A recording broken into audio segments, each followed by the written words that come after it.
Bismillahirrahmanirrahim. Assalamualaikum warahmatullahi wabarakatuh.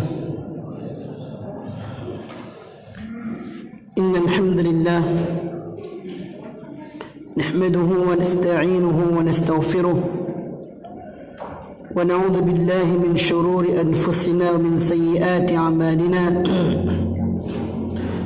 من يهده الله فلا مضل له ومن يضلل فلا هادي له. أشهد أن لا إله إلا الله وحده لا شريك له وأشهد أن محمدا عبده ورسوله. اللهم صل وسلم وبارك على نبينا محمد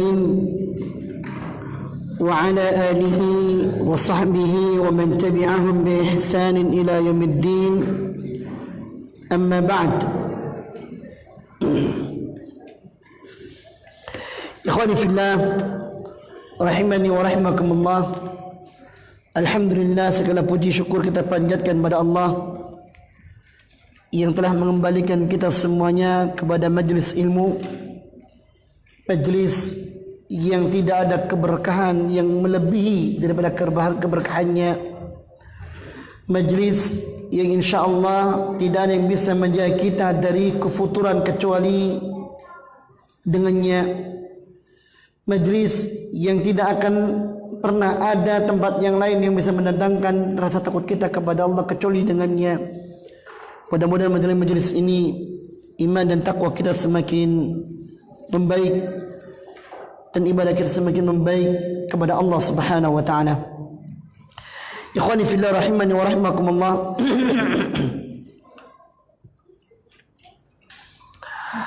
Pada pembahasan kali ini kita akan memasuki tanda kiamat yang pertama, ya, yaitu ad-dukhan.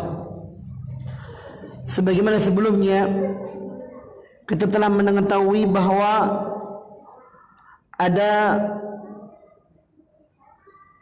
10 tanda yang disebutkan pada hadis-hadis sebelumnya, yaitu sebagaimana hadis yang diriwayatkan oleh Hudzaifah ibnu Asidin al-Ghifari yang mengatakan bahwasanya Rasulullah sallallahu alaihi wasallam menengok kepada kami saat kami kumpul-kumpul saling mengingatkan. Faqala, Rasulullah mengatakan, madza tadzakarun? Apa yang kalian bincangkan? Qalu nadhkur sa'ah. Kami membincangkan hari kiamat ya Rasulullah. Kata Rasulullah, qala innaha lan taquma hatta tarawna qabla 10 ayatin. Hari kiamat itu tak akan mungkin bisa kalian dapati kecuali telah ada 10 tanda sebelumnya. Fadzakar dukhan. Rasul menyebutkan 10 tanda tersebut, di antaranya adalah dukhan, kabut, Dajjal, Dabbah, hewan yang bisa berbicara pada manusia, Tulu' syamsi min maghribiha, yaitu terbitnya matahari dari baratnya, Nuzulu Isa bin Maryam, turunnya Isa, kemudian Ya'juj Ma'juj, apa itu? Munculnya Ya'juj dan Ma'juj, kemudian salastu khusufin, adanya 3 gempa yang dahsyat, yang terjadi di timur, di maghrib, di barat, dan terjadi pula di Jazirah Arabia. Dan yang terakhir adalah munculnya api dari negeri Yaman yang menggiring manusia berkumpul pada satu titik yang mereka tak bisa lari kecuali pada titik tersebut. Ini disebutkan dalam hadis ini, sebagaimana dibuktikan dalam riwayat Muslim ini secara acak, tidak secara berurutan, tapi 10 kejadian itu terjadi. 10 kejadian itu terjadi.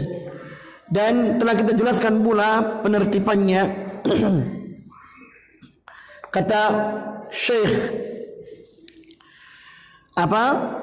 Sulaiman Ar-Ruhaili bahwa tanda yang pertama adalah adanya dukhan, sebagaimana kita bahas pada halaman 124. Tanda yang kedua adalah turunnya Isa. Tanda yang ketiga adalah tanda yang pertama, kalau beliau mengungkapkan di sini, kata beliau, adalah munculnya Dajjal, khurujud Dajjal.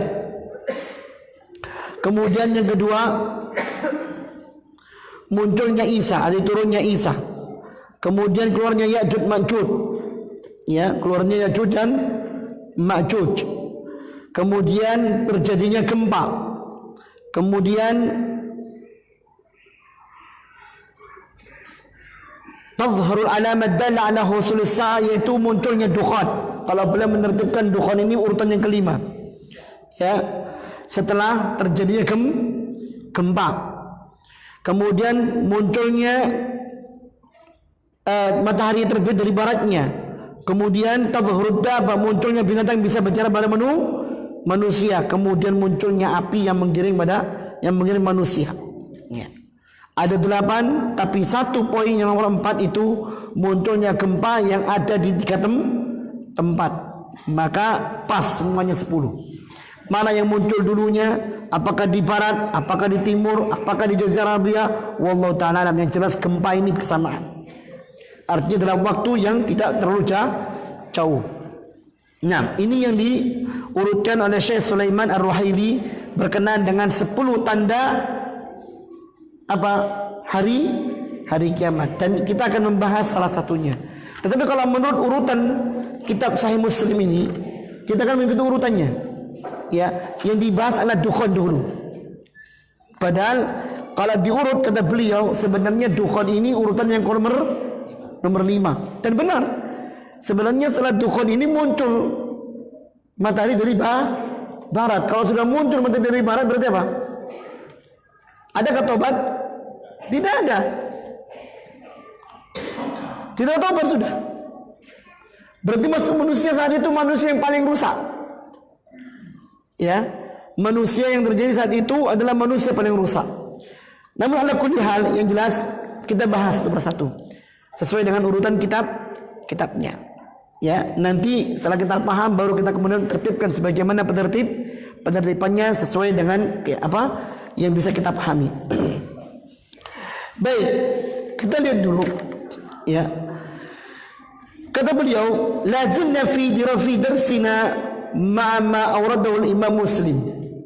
Kita masih dalam pembahasan kitab kita yang ditulis oleh Imam Muslim, fi asyratis sa'ah, tentang tanda-tanda hari kiamat.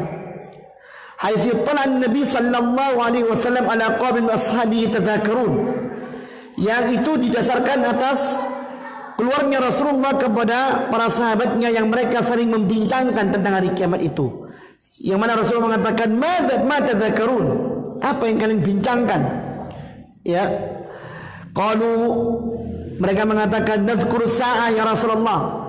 Ya Rasulullah, kami ini membincangkan hari kiamat.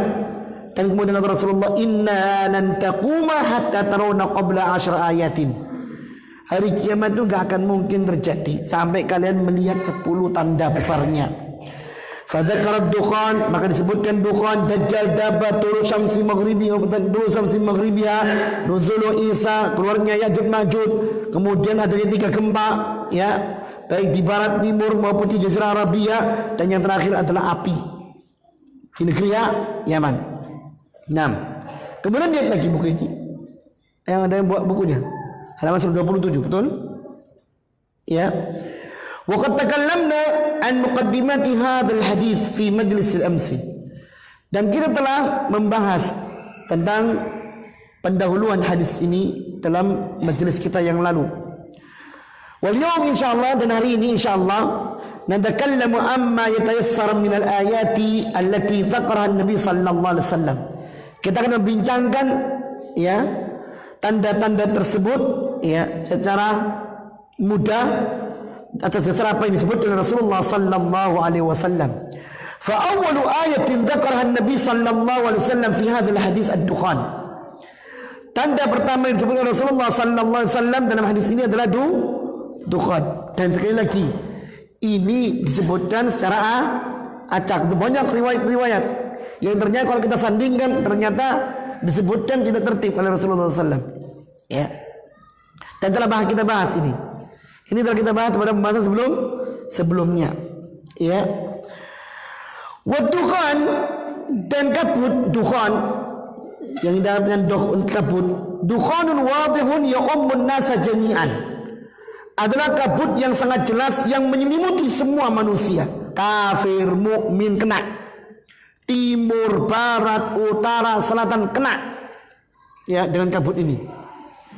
Maka kalau mungkin bumi itu dilihat bukan lagi bumi yang biru, bukan lagi bumi yang hijau, tapi bumi yang berkabut semua ya. Fayarahun nas jami'an, semua manusia melihatnya. Dakhanan yaghshahum, kabut yang menyelimuti mereka semuanya. Di Inggris sibuk berita kabut, di Amerika sibuk berita kabut, Indonesia semuanya ya. Saat apa kabut ini bakar hutan? Enggak. Ya, bukan. Ya, bukan itu. Dia kabut yang memang dimunculkan oleh Allah Subhanahu wa taala. Ya, kabut yang memang dimunculkan oleh Allah Subhanahu wa taala. Dalam satu riwayat sampai 40 hari kabut ini. Sampai manusia itu nanti kabut ini, kalau mereka menghirup kabut ini, ya, kabut itu keluar dari matanya, dari telinganya, dari nafasnya, dari duburnya. Dahsyat sekali. Ya. Wa kama fi qouli ta'ala, dan itu sebagaimana firman Allah Subhanahu wa taala yang ada dalam surat Dukhan ayat 10 sampai 11. Kata Allah, fartaqib yawma ta'ti as-samaa'u bidukhanin mubin. Maka hati-hatilah terhadap hari yang nanti langit itu akan mendatangkan kabutnya dengan jelas. Yaghshan nas, dia menyelimuti manusia semuanya. Hadza adzabun ali. Ini kabut itu sungguh merupakan azab yang sangat pedih. Jadi bukan barang gampang ini. Ini kabut adalah sesuatu yang menyakitkan. Allah katakan hadza adzabun alim. Ini azab yang sangat pedih. Maaf Pak, andai kata ada kebakaran, kita berada di dalam ruangan kebakaran itu penuh dengan asap, enak enggak? Tidak bisa. Kita pasti akan merasa sesak, mata perih, ya, kita lemas.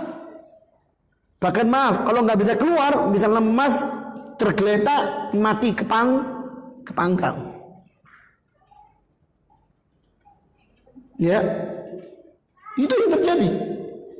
Apalagi kalau seandainya tempat yang kita huni di dalam rumah, di luar rumah, ya, di gunung, di lembah, semua ternyata diliputi kabut.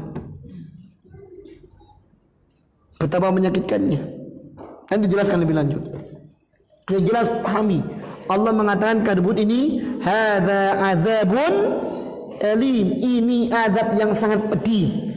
Maka jangan berharap andai saya bisa melihat kabut itu. Jangan. Allah mengatakan hadza azabun alim. Ini kabut yang kami turunkan adalah adab yang sangat pedih. Ya, wa qad ikhtalafa ulama'una min as-salaf wal khalaf fi ad-dukhan alladhi ya'ummu an-nas. Perlu digarisbawahi. Namun para ulama sejak zaman dahulu, baik ulama salaf maupun khalaf, ikhtalafa, mereka telah berselisih tentang kabut ini yang menyelimuti semua manusia. Hal sabaqa wa waqa wa mada, apakah dia telah terjadi, telah berlalu masanya, ya, am annahu la yazalu wa sayaqa fi akhir zaman, atau dia akan terus ada dan akan menimpa secara besar di akhir zaman. Nah, ini khilafnya ulama di sini. Apakah khilaf antara salaf dan atau khalaf? Dua-duanya. Di zaman salafus saleh mereka berselisih. Kita mengenal ada Abdullah bin Abbas, ada Abdullah bin Mas'ud, dua sahabat mulia, termasuk di antara ulamanya para sahabat. Antum bayangkan, dua sahabat mulia berselisih pendapat dalam masalah ini. Yo, nggak cakar-cakaran, gak tahdir-tahdiran. Wah. Ya, indahnya ilmu di sini. Kita enggak Kak Melo, aku tak tahdir gue. Allahu Akbar. Ya, dalil. Kita ngajak manusia kepada dalil, bukan mengajak manusia kepada pribadi kita. Abdullah bin Mas'ud mengatakan itu kejadian telah lampau, menimpa orang kafir Quraisy. Kata Abdullah bin Abbas, oh enggak, itu kejadian akan datang besok di hari menjelang hari akhir. Pernah kita mendengar Abdullah bin Mas'ud sama Abdullah bin Abbas cakar-cakaran? Ada riwayat seperti itu? Tidak ada, ikhwan. Mereka saling mencintai. Andai kata Ahlussunnah seperti ini, ya, khususnya dia mengatakan diri mereka sebagai pengikut salafus saleh, lapang dada dalam masalah ini. Baik, kita lihat. Fadhahaba Ibnu Mas'ud, lihat ini. Fadhahaba Ibnu Mas'ud wa tabi'ahu ba'du ulama wa ikhtarahu Ibnu Jarir at-Tabari Syekhul Mufassirin ila anna ad-dukhan qad waqa'a wa sabaqa wa mada. Abdullah bin Mas'ud dhahaba berpendapat yang pendapatnya tabi'ahu ba'dul ulama, diikuti oleh sebagian para ulama, dan pendapat ini ikhtarahu Ibnu Jarir at-Tabari, diikuti oleh Imam Ibnu Jarir at-Tabari, yang mana Ibnu Jarir at-Tabari ini terkenal sebagai Syekhul Mufassirin, pakarnya tafsir. Ibnu Jarir at-Tabari, ya, kalau orang awam baca tafsir biasanya Jalalain, itu yang awam-awam. Mereka kata Ibnu Katsir, ya, mereka kata Al-Qurtubi. Kalau kalangan ulama membacanya bukan itu. Apa? Ibnu Jarir at-Tabari, kata per kata dia menjelaskan, dan isinya haddatsana. Ini kayak buku hadis ini, padahal isinya tafsir. Haddatsana fulan. Segini tafsirnya. Ya, Ibnu Jarir at-Tabari. Ya, kalau bukan mutafaqih dalam masalah tafsir, malas bacanya. Iki opo maksudnya iki? Yo, opo sing haddatsana iki kesimpulan opo sih? Ibnu Jarir at-Tabari, ahli tafsir, ikut pendapatnya Abdullah bin Mas'ud. Padahal di kalangan sahabat yang ahli tafsir siapa? Abdullah bin Abbas. Aneh ya, kok nyimpang? Itulah ulama. Jadi kita harus lapang dada dalam masalah ikhwan. Kalau semuanya bersanad, semuanya berdalil, khalas.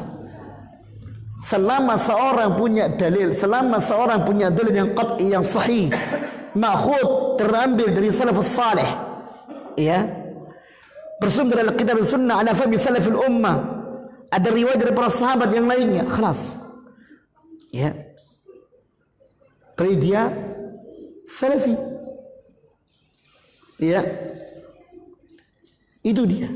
Selama dia intima ke sana, loyal dan beradu ke sana, berarti dia salafi. Kita enggak. Baru ikut orang. Ikut dalil kita. Ya. Kita ngambil ilmunya di orang Ustaz, tapi yang kita ikut dalilnya. Bagus. Jangan sampai ikut orangnya. Kata para ulama, la tattabi'u thawriyan wala uzaiyan, khudhu min aina akhadhu. Jangan kalian ikut Sauri atau Uzai, tapi ambil dari mana mereka mengambil.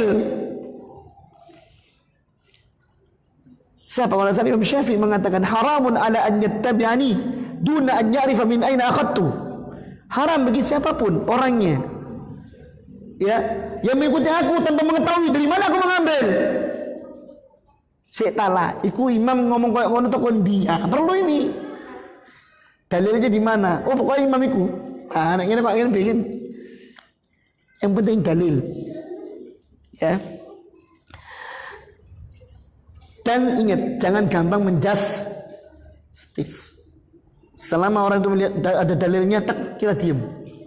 Kalau kita nggak bisa menerimanya, kita ambil, kemudian kita teliti, tanyakan. Jangan langsung pokoke. Nek jenenge kok pokoke iki mak rek. Ya ngapun dan bonek lah.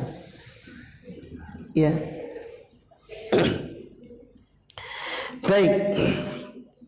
Kita lanjut.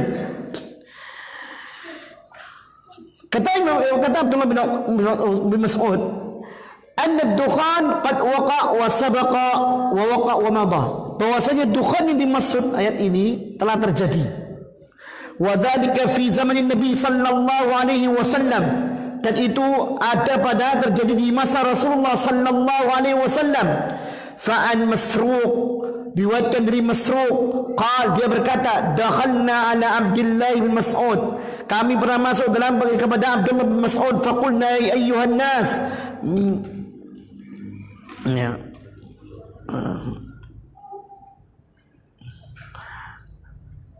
kami pernah masuk pada Abdullah bin Mas'ud, kemudian dia mengatakan, wahai manusia, man alima syai'an falyaqul bihi, wahai manusia, siapa yang mengetahui sesuatu katakan, wa man lam ya'lam falyaqul Allahu a'lam, namun siapa yang tidak tahu maka katakan Allahu a'lam.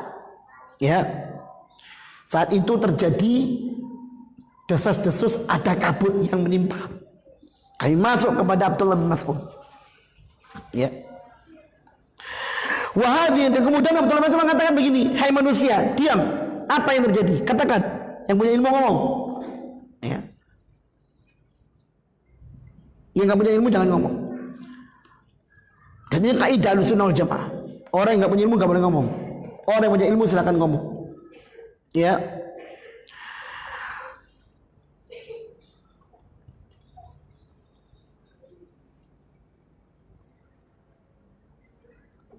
Dan kaidah ini ada pada semua sisi agama. Siapapun orangnya yang ingin ngomong masalah agama, hati-hati. Kaidah kita agama itu tidak boleh ada orang yang ngomong kecuali dengan masalah ilmu.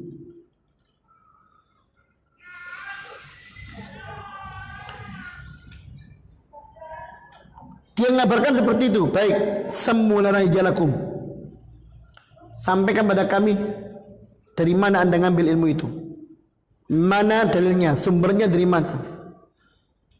Itu kaidah kita. Ya.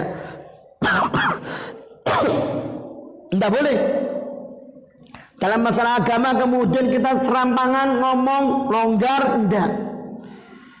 Ilmu agama ini, syariat ini bukan sebagaimana ilmu filsafat. Setiap orang boleh merenung, setiap orang boleh berpendapat. Ini agama, ini wahyu. Maka jangan sampai kemudian perkara agama yang berangkat dari wahyu dikotori oleh sampah pemikiran manusia. Nah ini Pak ya. Kaidah Ahlussunnah wal Jamaah itu di sini. Ya. Siapa yang punya ilmu silakan ngomong, yang enggak punya ilmu jangan ngomong. Ya. Fala yatakharras wa la yadhkur syai'an min indi. Jangan sampai dia lancang menyebutkan apa yang menurut dia benar, tidak boleh. Fa indana ma qala Allah Ta'ala, contoh kita punya firman Allah Ta'ala Ar-Rahmanu 'alal 'arsy istawa. Ada ayat berbunyi Ar-Rahmanu 'alal 'arsy istawa. Allah Subhanahu wa taala bersemayam di atas arsy-Nya. Surat Thaha ayat kelima. Ya. Kalau Ahlussunnah mengatakan bagaimana? Ahlussunnah mengatakan Ar-Rahmanu 'alal 'arsy istawa. Allah bersemayam di atas arsy-Nya, kama nafham min kalimat istawa. Kami memahami ayat ini sebagaimana pemahamannya dalam bahasa Arab, yaitu Allah bersemayam. Ya. Artinya Allah menetap di tempat yang paling atas. Sebagian orang kemudian kata istawa dirubah. Oh maksudnya bukan istawa, istaula, menguasai. Ya, tidak boleh. Pahami itu min ghairi takyifin wala tasbihin, tanpa menanyakan bagaimana dan tanpa menyerupakan Allah bersemayam itu dengan makhluk. Ya.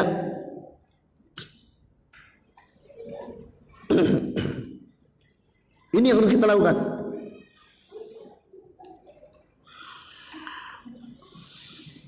Maka jangan sampai kemudian kita ngomong tentang masalah ini tanpa ilmu. Oh, bersama das arsy-Nya itu kok gini Pak? Ya, kayak gini berarti. Apalagi mengatakan kalau Anda menetapkan sifat berarti Anda menetapkan Allah punya bentuk. Allah mujassim, Anda menjasadkan Allah Ta'ala. Kalau yang Anda maksudkan jasad itu adalah bentuk wujud, iya Allah punya wujud, tapi wujudnya Allah bukan seperti wujudnya manusia. Dan bukan kemudian kita menetapkan wujud itu berarti kita menyamakan Allah dengan makhluk. Pertanyaan sebaliknya, kalau Allah enggak berwujud, apa yang Anda sembah? Kalau Allah enggak berwujud, siapa yang Anda sembah?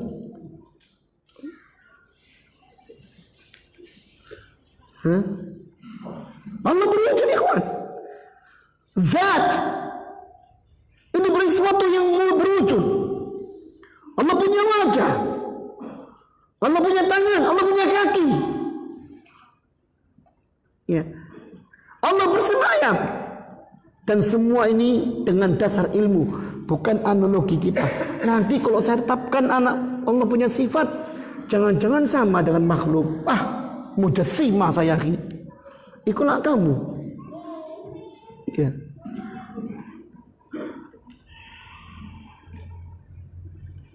Itulah Anda. Kita tetapkan Allah sebagaimana Allah tetapkan. Dan menerima berita dari Allah sebagaimana apa yang Allah tetapkan pada dirinya tentang dirinya adalah ilmu. Adapun yang kita tetapkan untuk Allah bukan ilmu. Karena agama ini wahyu. Ilmu tentang agama ini wahyu, bukan hasil pemikiran umat. Hintamkan ini masalah ini. Ya. Kita lihat lagi. Kadzalika fi asyratis saah. Maka demikian pula dalam masalah menetapkan tanda-tanda hari kiamat. La yataharrasul muslim. Jangan sampai seorang muslim lancang. Fayaqul dan mengatakan inna sa'ata sataqumu fi sanatil fulaniyah. Bahwasanya hari kiamat itu akan terjadi pada tahun kesekian. Ada enggak seperti itu? Ada. Dulu edan. Siapa itu si Edan ya? Siapa? Yang wedok itu? Lia Eden. Ya. Lalu kemudian diikuti oleh seorang dai tersohor di kalangan kaum muslimin. Tanda-tanda muncul, ini begini akan muncul pada tahun sekian. Ya akhi, inna Allah indahu ilmu sa'ah. Di akhir surat Luqman Allah katakan inna Allah indahu ilmu sa'ah. Sesungguhnya hari kiamat itu tepat kejadiannya tanggal berapa, ya, kapan mulainya, hanya milik Allah, hanya Allah yang tahu. Kita nggak memastikan tahun sekian, nggak bisa. Terus ketemu dajjal dan entah, jangan dajjalnya di sendiri. Enggak, ya, jangan, ya. Maka ini telah kemulancangan. Wa inna ma yaqul muslim fi asrati sama'ani. Seorang muslim berbicara tentang asrarus sa'ah harus dengan ilmu yang dimilikinya. Fa ya'uddul asrat, lalu dia kemudian mengidentifikasi tanda-tanda dari kiamat tersebut. Wa yubayyinul ahwal, menjelaskan keadaannya. Amma ma lam nu'lam bihi la fil kitab wa la sunnah fala yajuzu an nataharras bihi. Adapun yang tidak ada sumbernya dalam Quran, kitab dan sunnah, kita enggak boleh lancang membicarakannya. Wala yajuzu an nunazzil al-ashrat 'ala al-waqa'i' illa bidalil. Tidak boleh kita menerangkan tentang tanda-tanda kejadiannya berdasarkan kontekstual yang ada, kecuali dengan dalil. Ya. Wah, sekarang kejadian seperti ini. Ini berarti tanda-tanda dari kiamat. Sebentar Mas, dalilnya ada enggak? Iya kan, begini. Dalil ini cocok enggak dengan itu? Apakah dalil ini menunjukkan kejadian itu apa enggak? Ini kan masih praduga. Makanya kalau di zaman sahabat sudah berselisih, apalagi di zaman sekarang. Makanya jangan langsung mentakyid. Ya, jangan langsung mentayin. Yang jelas, fahadi, ya, qaidatun syarifatun manfiyatun, yabawha Ibnu Mas'ud radhiyallahu ta'ala anhu. Inilah kaidah yang sangat mulia yang telah dijelaskan oleh Abdullah bin Mas'ud di awal ucapannya. Hei manusia, yang punya ilmu silakan ngomong, yang enggak punya ilmu diam, ngomong Allahu ta'ala a'lam. Ya. Taib. Kemudian apa? Kata Abdullah bin Mas'ud, wa sa'uhadditsukum 'anid dukhan. Aku akan ceritakan pada kalian tentang dukhan. Apa itu dukhan? Inna Rasulullah sallallahu alaihi wasallam da'a Quraisyan ila Islam. Bahwasanya Rasulullah SAW mengajak orang Quraisy kepada Islam. Fa'abtaw alaihim wa lam yujibu. Mereka ternyata lambat menjawab seruan tersebut, tidak segera menjawab panggilan Rasulullah SAW itu, tidak langsung beriman. Faqala Allahumma inni alaihim bisab'in kasab'i Yusuf. Maka Rasulullah SAW berdoa, Allah, ya Allah, tolonglah aku dengan sab'i kasab'i Yusuf, dengan kejadian yang menimpa pada kejemasannya binu Yusuf. Yaitu apa? Minta kepada Rasulullah, minta kepada Allah agar orang Quraisy yang enggak menjawab itu dikasih kelaparan selama 7 tahun. Doanya Rasulullah kepada orang-orang Quraisy. Fa akhadhuhumus sanah. Tapi apa yang terjadi ketika Rasulullah SAW minta 7 tahun, orang Quraisy cuma dikasih kelaparan selama 1 tahun. Ya, fasafahasat kulla syai' ay akala kulla syai'in. Maka kejadian kelaparan yang selama 1 tahun itu membawa bencana segalanya. Hatta akalul maita wal julud, sampai mereka pun makan bangkai, makan kulit. Nek orang sekarang makan cecek, zaman dahulu kulit. Ya Ustaz, kok digawe cecek ta? Ya gak perlu. Ya. Kalau Anda makan cecek itu kan tambahan lauk. Zaman sana makan kulit atau cecek itu ya karena lapar. Ya, hatta ja'ala ar-rajulu yara bainahu wa bainas samai dakhanan minal ju'. Sampai-sampai ketika orang itu melihat ke langit, di dalam mereka melihat langit, melainkan melihat di langit itu penuh dengan kabut. Wallahu ta'ala alam, apakah ini dehidrasi dan kelaparan yang sangat parah atau bagaimana? Yang jelas mereka melihat langit itu penuh dengan kabut. Ini doanya Rasulullah SAW. kepada orang Quraisy. Rasulullah minta 7 tahun, Allah jawab 1 tahun.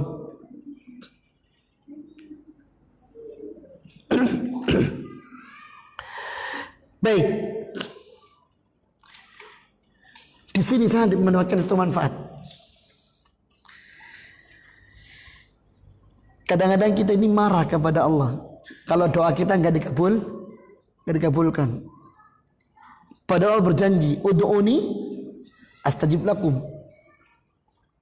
Lalu kita ngatur Allah, pokoknya kudu dikabulkan.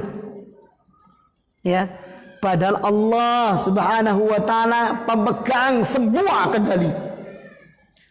Pengatur alam semesta, Rabbul Alamin. Yang mana Allah bila berbuat sesuatu, gak ada yang bisa memaksakan Allah SWT. Ya, Allah gak bisa dipaksa. Allah yang berkehendak. Allah mengatakan Al-Qahhar tentang dirinya. Dia yang maha maksa. Allah gak bisa dipaksa. Pada Rasulullah Sallallahu Alaihi Wasallam, ini kajian kitab Tauhid. Ketika Rasulullah dalam perang Uhud terkena senjata, jebol itu apa namanya, helmnya, jebol helmnya itu, masuk itu apa namanya senjata, apa tombak itu atau panah itu ke kerahnya. Ya, apa jawaban Rasulullah? Kaifa yufliha qaumun sajju nabiyahum. Bagaimana mungkin satu kaum bisa beruntung mendapatkan keberkahan? Mereka telah menyakiti nabi mereka.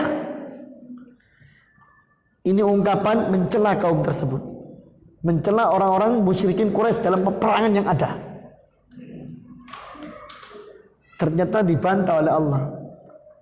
Laisa laka minal amri syai'.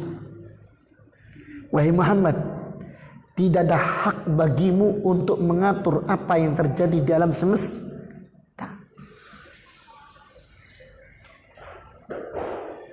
Ya, Allah ingatkan Rasulullah sallallahu alaihi wasallam, laisa laka minal amri syai'. Engkau tidak punya hak untuk mengatur apa yang terjadi dalam semesta ini. Dan tidak punya hak engkau untuk kemudian melaknat orang-orang itu. Yang seakan-akan karena engkau terluka, mereka pasti binasa semuanya. Tidak bisa. Bahkan pernah Rasulullah sallallahu alaihi wasallam dalam doa kunutnya menyebutkan 3 orang Quraisy dilaknat. Ayat ini pun turun kepada Rasulullah. Ternyata Allah menyanjung orang Quraisy itu menjadi orang Muslim dan mereka masuk Islam, dan Islamnya mereka baik. Rasulullah kadang berdoa juga enggak dikabulkan. Minta 7 tahun cuma 1 tahun. Ya. Ustaz, apa kemudian sia-sia perbuatan kita? Enggak. Anda kalau berdoa jangan kemudian mengharapkan terkabulnya doa. Justru doa itu sudah ibadah. Nggak ada terkabulnya doa, Anda sudah untung. Kenapa? Ada catatan nilai ibadah. Kita kan enggak. Kita berdoa gak muncul-muncul nih. Gak teko-teko terkabulnya doa. Jangan begitu. Al-Imam Ibnu Qayyim Al-Jauziyah mengatakan orang yang arif, al-arif billah, dikatakan al-arif billah itu orang-orang yang bukan orang ma'rifat itu bunda, bukan itu. Orang al-arif billah itu kalau bahasa kita ma'rifat sudah. Tapi al-arif billah dalam pandangan sunni ini, bukan dalam pandangan sufi ya. Sunni. Yang dikatakan dalam ma'rifat, orang-orang al-arif billah itu adalah orang-orang yang ahli ibadah. Ibadah mereka menunjukkan iman yang kokoh dalam diri mereka.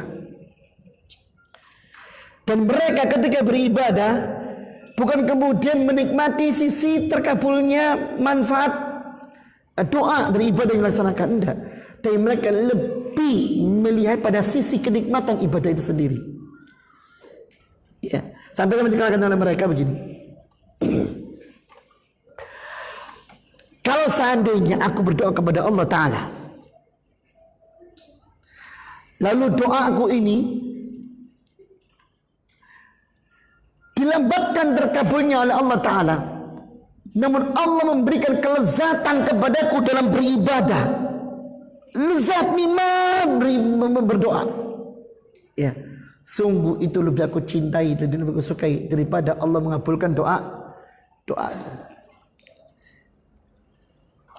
Kenapa? Hidup ini kan yang dicari kelezatan batin. Beda dengan orang awam yang dicari kelezatan zahir. Ketika doa dan dikabulkan, selesai ma'asalamah, selamat tinggal. Betul enggak? Ya. Benar kata Allah, falamma kashafna anhu durra. Tatkala kami hilangkan kesulitan yang menimpa dirinya, dia berpaling dari kami seakan-akan belum pernah minta kepada kami. Itu manusia. Kemarin nangis, ya Allah, tunaikan hutangku ya Allah. Ya Allah, siang malam duha semuanya. Ya Allah. Hilang utangnya selesai, hilang sholatnya, hilang nangisnya, hilang duhanya. Benar enggak ini? Itu yang kebanyakan kita. Azan dulu.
Baik.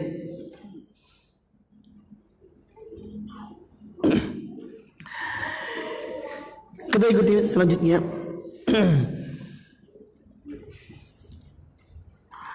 Kata Abdullah bin Mas'ud, mereka orang-orang Quraisy yang kufur pada Rasulullah sallallahu alaihi wasallam itu terkena penyakit lapar. Penyakit musibah lapar. Sampai-sampai tatkala mereka melihat ke langit, maka mereka melihat seakan-akan antara mereka dengan langit diliputi oleh kabut yang sangat tebal. Nah, ini dia dukhan. Ini dia dukhan yang disebutkan salah satunya sebagai tanda hari kiamat. Kenapa Abdullah bin Mas'ud berkata seperti ini? Bisa saja karena Rasulullah mengatakan begini, Bu'istu ana wa sa'atu kahatain. Aku diutus sedangkan hari kiamat seperti ini. Ini aku, ini hari kiamat. Kahatain. Dekat tak? Dekat. Bu'istu ana wa sa'atu kahatain. Aku diutus sedangkan hari kiamat seperti ini. Dekat sekali. Maka jelasnya ketika menjelaskan ayat ini, ya, ketika menjelaskan masalah dukhan, beliau berpendapat bahwa dukhan telah terjadi di zaman ketika Rasulullah SAW berdakwah pada orang Quraisy, ditolak dakwahnya. Ya, maka Rasulullah berdoa kepada Allah Subhanahu wa taala akan menimpakan orang Quraisy sebagaimana musibah yang menimpa kaumnya Nabi Yusuf. Kelaparan 7 tahun, tapi Allah mengabulkannya 1 tahun. Mereka tertimpa kelaparan, makan segala sesuatu, sampai bangkai pun dimakan, bangkai dimakan, kulit dimakan, sampai-sampai mereka ketika mereka melihat ke langit, kecuali mereka apa? Melihat adanya asap tebal, dan inilah asap atau kabut tebal yang dikatakan Rasulullah SAW itu. Ya. Menurut pendapatnya Abdullah bin Mas'ud. Ada pertanyaan kemudian, ya.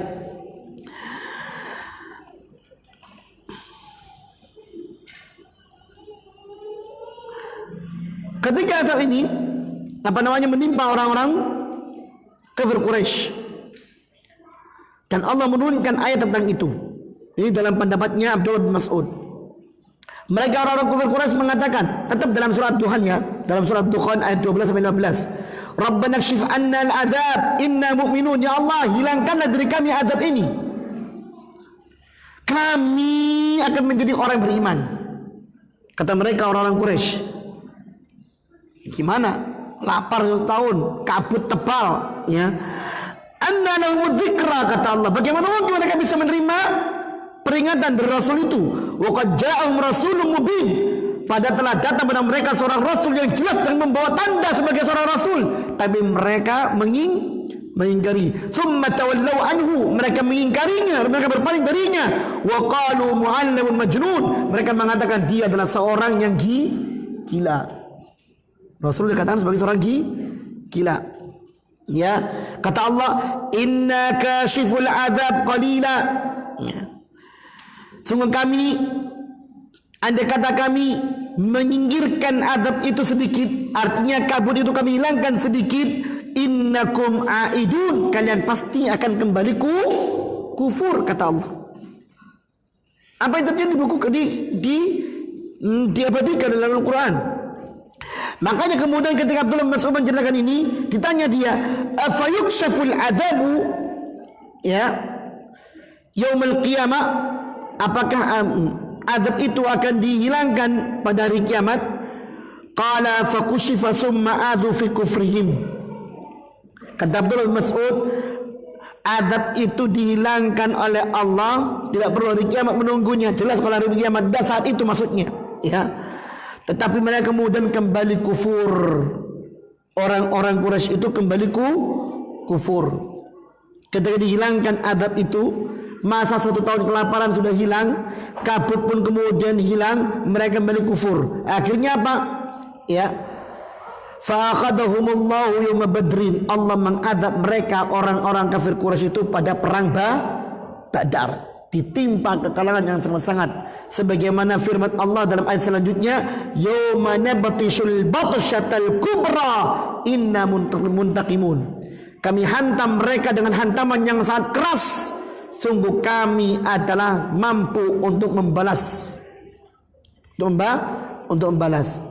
Ya, ini menurut pendapatnya Abdullah bin Mas'ud dengan penjelasan ayat tadi yang menurut dia adalah ayat ini menerangkan apa kabut yang diributkan oleh orang, bahwasanya kabut itu, dukhan itu adalah dukhan yang telah terjadi zaman Rasulullah sallallahu alaihi wasallam. Ya. Kemudian yang kedua, wa dhahaba ba'dul ulama, sebagian ulama mengatakan, wa minhum Ibnu Abbas, sebagian diterangkan Abdullah bin Abbas, fi masa'anuhu, berasal dari riwayat yang benar dari dia. Wa ba'dul ulama min as-salaf wal khalaf ila anna ayat ad-dukhan lam taqa, menyebutkan bahwasanya dukhan, kabut yang dimaksud belum terjadi. Ya, dan itu akan terjadi di akhir zaman. Wala syakka, kata Syekh Sulaiman Al-Ruhaili, wala syakka ayyul ikhwah, dan tidak diragukan lagi wahai saudara, anna ayat ad-dukhan al-udma, bahwasanya ayat dukhan, tanda dukhan, kabut yang sangat besar itu, allati alamat qiyamah lam taqa, dukhan yang merupakan tanda hari kiamat belum pernah terjadi. Kalau kita lihat dukhan yang ada di zaman Nabi hanya meliputi orang kafir Quraisy. Ya, maka walaupun Abdullah bin Mas'ud mengatakan seperti itu, tidak, ini biasa, manusia bisa salah. Dan seorang mujtahid kalau salah itu mendapatkan 1 pahala, kalau benar dia mendapatkan 2 pahala. Dan dukhan yang dimaksud bukan dukhan yang menimpa satu daerah, tapi dukhan yang menyelimuti seluruh lapisan bumi, yang merupakan tanda hari kiamat. Maka ini belum terjadi, dan ini yang dimaksud oleh Abdullah bin Abbas. Ya, wajah fi hadis Hudzaifah, dan disebutkan dalam hadis Hudzaifah, anna Nabi sallallahu alaihi wasallam qala, bahwasanya Rasulullah sallallahu alaihi wasallam bersabda, inna min asyratis saah, bahwasanya di antara tanda dari kiamat, dukhanan, ada kabut, yamla'u ma bainal masyriq wal maghrib, yang memenuhi seluruh timur dan barat bumi, yang kusufil ardi, yang kabut itu tetap menyelimuti bumi, arba'ina yauman, selama 40 hari. Fa ammal mu'min, adapun orang mukmin, fa yusibu minhu shibah zukam, maka akan menimpa dia seperti orang yang pilek. Wa ammal kafir fa yakunu bimanzilati sukran, maka orang kafir ketika kena kabut ini maka seperti orang mabuk. Yakhruju dukhan min anfi wa aini wa udhunai wa duburi, dukhan itu, kabut itu keluar dari hidungnya, keluar dari kedua matanya, keluar dari kedua telinganya, dan keluar dari duburnya.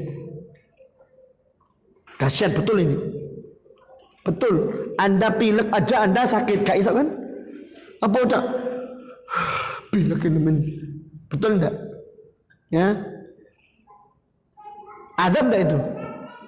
Azab Pak, melet terus. Ya. Bisa pening di sini. Ya. Anda tanya pada orang sinusitis itu, bagaimana adabnya? Tidur ndak enak, ya. Kalau menimpa orang kafir, mereka seperti orang mabuk. Lebih parah lagi. Ya, naudzubillahi min dzalik. Qala Ibnu Jarir, ya qala Ibnu Hajar rahimahullah. Ibnu Hajar mengatakan, rawat Tabrani an Hudzaifah marfu'an fi khuruj ayat ad-dajjal. Qala Hudzaifah ya Rasulullah ma dukhan fatamla al-ayah fatala hadhihi al-ayah. Qala amma al-mu'minu fayusibu minhu kayhati sukam wa amma al-kafir fayakhruju minhu min kharaihi wa udhunaihi wa duburihi. Ya, sama dari orang mukmin kalau kena kabut ini dia seperti orang yang pilek, orang kafir kena kabut ini seperti orang mabuk, keluar dari matanya, dari telinganya, dari hidungnya, dari duburnya kabut itu. Ya, yang jelas dukhan yang dimaksud oleh Rasulullah sallallahu alaihi wasallam adalah dukhan, bukan dukhan khusus yang menimpa orang-orang Quraisy, tapi dia adalah dukhan yang umum yang menimpa seluruh manusia. Ya, yang menimpa seluruh manusia. Dan dukhan ini bukan kemudian satu tahun, tidak, tapi 40 hari. Ya. Dan yang jelas setelah dukhan ini, kalau melihat urutannya dengan munculnya matahari dari barat, kemudian munculnya kejadian-kejadian yang lain, maka dukhan ini adalah dukhan yang keluar pasca kejadian munculnya Dajjal, turunnya Isa, munculnya Ya'juj Ma'juj, baru kemudian dukhan. Ya, atau didahului dengan gempa yang ada di timur barat, kemudian di Jawa baru kemudian muncul dukhan. Karena setelah dukhan tidak ada lagi orang yang beriman. Taubat sudah ditutup. Semoga Allah Subhanahu wa taala melindungi kita semuanya. Baik, cukup. Subhanakallahumma wa bihamdika asyhadu an la ilaha illa anta astaghfiruka wa atubu ilaik. Assalamualaikum warahmatullahi wabarakatuh.